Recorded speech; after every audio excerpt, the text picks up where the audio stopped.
Encore une journée où tu as laissé filer ton temps par peur de décevoir. Cet après-midi, tu avais enfin réussi à organiser 2 heures pour toi. La maison est calme, les enfants sont à l'école. Tu sais que, pour une fois, tu n'as rien à gérer, personne pour te solliciter. Tu te dis qu'un bon bain avec un roman à lire te ferait le plus grand bien.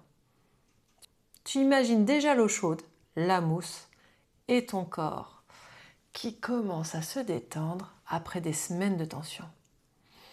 Entre le travail, la charge mentale, le couple, c'est exactement ce dont tu as besoin.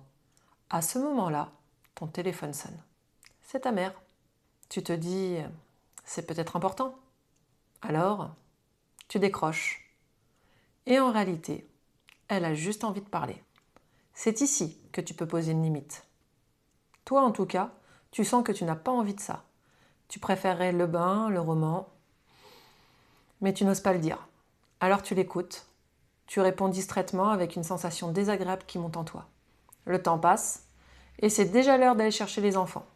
Tu raccroches frustré avec cette culpabilité familière qui t'incite à penser que tu exagères. Pourtant, tu aurais vraiment eu besoin de ce moment rien qu'à toi.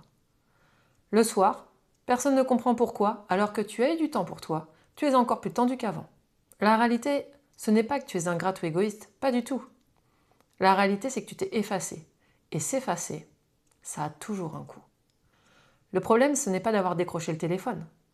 Le problème, c'est cette peur que tu ressens à l'idée de décevoir. Alors tu décides de faire passer l'autre avant toi, encore une fois. Et tu envoies à ton corps le message suivant. Ton besoin de te préserver peut attendre, même si ce n'est pas vrai.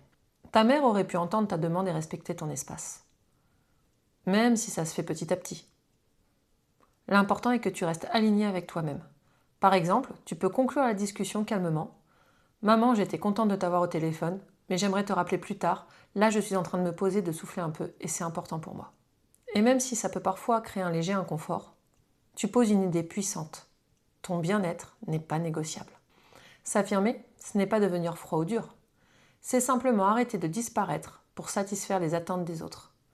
Alors la prochaine fois que le téléphone sonnera, rappelle-toi que chaque fois que tu choisis d'éviter de décevoir, c'est toi qui en payes le prix. Et il est de plus en plus cher.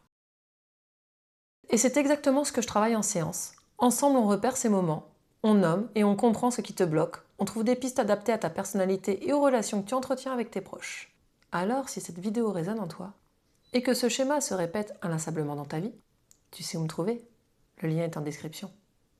Je te dis à bientôt.